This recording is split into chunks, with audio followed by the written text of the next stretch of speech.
მინდა მიმართო პირდაპირ ბიძინა ივანიშვილის სამოდობით ხნიანი ქართულ ოცნებას და არა მარტო მთავრობაში მყოფ ეგრეთ წოდებულ ძალას, არამედ მთელი მსოფლიოს მასშტაბით ყველა ქართველს, ვისაც აქვს დიდი ფინანსური რესურსი. მაქსიმალურად დაუდგეთ ამ ადამიანებს გვერდში, იმიტომ რომ პირდაპირ ჩემი ღრმარწმენით ვფიქრობ, რომ ეს იქნება ქრისტეს მსახურება, ბავშვების გვერდში დგომა და სამკურნალო წამების მიცემა. არსებობს ვერსია, ეს წამალი არ კურნავსო, მაგრამ უნარჩუნებს სიცოცხლეს. თუნდაც ერთი საათით ან ერთი წუთით ეს ყველაფერი შესაძლებელი იყოს. არანაირი ფინანსური რესურსი ამისთვის არ უნდა დაიხუროთ და დაუდგეთ ამ ბავშვებს გვერდში. იმიტომ რომ ეს ბავშვები სიცოცხლეს იმსახურებენ. და ჩვენი იმედი არის ხალხი და ჩვენი იმედი არის საზოგადოება. ჩვენი გადარჩენის ერთადერთი გზა არის ხალხის გვერდზე დადგომა. ამიტომ დიდი მადლობა ყველას აქ მოსვლისთვის და დიდი მადლობა ჩვენი მხარდაჭერისთვის.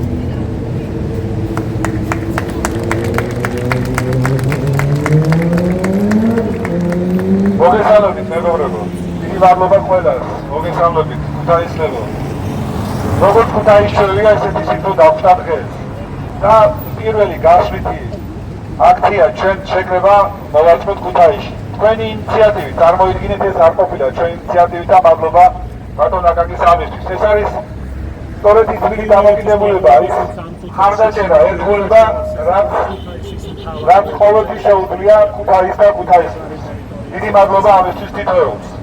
რაც შეეხება ჩვენს მიზანს, ჩვენს ბრძოლას, ერთხელ და სამუდამოდ შემოკარგებო.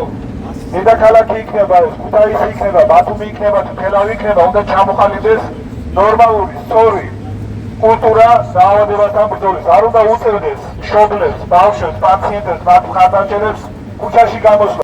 იუშენის კულტურულ დისტროფიაზე, არა მხოლოდ აქონდროპლაზიაზე, არა მხოლოდ სპინალურ დაავადებაზე, ყველა დაავადებაზე. არც ერთხელ არ უნდა მოუწიოს მშობელს გამოსვლა ქუჩაში. სახელმწიფო უნდა ქმნიდეს, უნდა შეიქმნას სახელმწიფო იშვიათ დაავადებების პროგრამა, სადაც ყველა დაავადებაზე, ყველა გამოვლენაზე სახელმწიფო მოახდენს დროულ რეაგირებას. თქვენ მშობლებს ვერავინ ვერ დაფაჭერებთ, რომ ეს მედიკამენტი შედეგს არ დებს.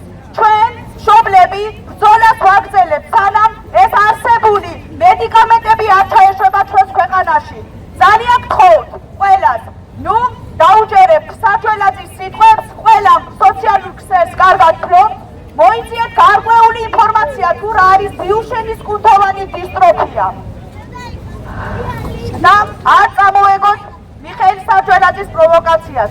რაც შეეხება პარლამენტის თავმჯდომარე გამოვიდა და მან თქვა ესეთი რაღაც, რომ დაფიქრდით მშობლები, თუ როგორ რისკის შემცველია ეს მედიკამენტი. აი მშობლები გაგვაწმილა იმაში, რომ ვითხოვთ მედიკამენტს, ჩვენ ვითხოვთ მედიკამენტს, რადგან ვიცით თუ როგორი შედეგი მოაქვს მას. და რაც შეეხება ჩვენი მთავრობას, ჩვენ მშობლებს წაგვიჭირს ვებრძოლოთ ერთხრივად ამ უდიდეს და სრულ დაავადებას, რასაც ბიუშენის კუნთოვანი დისტროფია ქვია. შემდეგ გვიწევს ბრძოლა ჯანდაცვის სამინისტროსთან, ხელისუფლებასთან. თითქოს და დედების ხმა არავის არ ესმის. ყველანი გამოდით, ყველანი მხარი დაგვიჭირეთ, არავინ არ არის დაცული დღეს ამ საშინელი და ბერაგი დაავადებისგან. ყველანი გამოდით. ეს მარტო 100 ბავშვის მშობლის სათქმელი არ არის, ეს მთელი ქვეყნის სათქმელია. და მე მჯერა, რომ ერთად მივახცენ ჩვენი შვილების უკეთეს მომავალს, თქვენი გვერდში დგომით და თქვენი მხარდაჭერით. მადლობა ყველას, მოგზაურობთ. დიდი თხოვნით მოგმართოთ. ჩვენ 2 წელია ბატონი მინისტრი გვატყულებს ისე რომ მშობლებს და გვეუბნება, რომ აი თუ რამე იქნება ამალის შედეგები, ჩვენ მზადავართ რომ გემსახუროთ და მოგემსახუროთ თითოეულ თქვენთაგანს.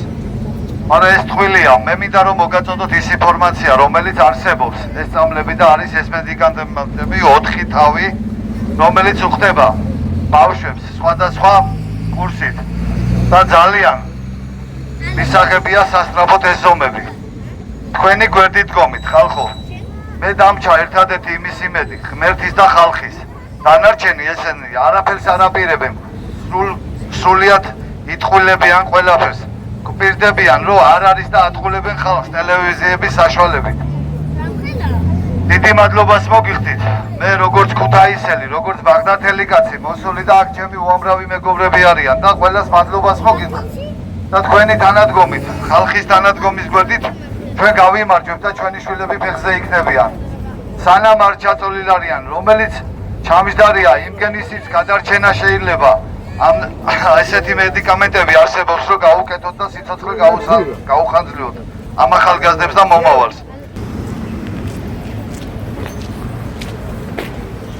ბოლო დღევანდელი ბრძოლის საბოლოო ჟესტი იქნება სიმბოლური ქუთაისის მერიის თითოეულ თანამშრომელს, ვინც აქ მუშაობს, გვინდა რომ სიმბოლურად აი ამ ბავშვების ხმა მიუტანოთ თავიანთ სამსახურში ქუთაისის მერიის შენობასთან, ვისაც გაქვთ სათამაშოები მოტანილი, დუმარეთ შეგვიძლია მოვიდეთ და კიდევ ერთხელ დავაბანოთ.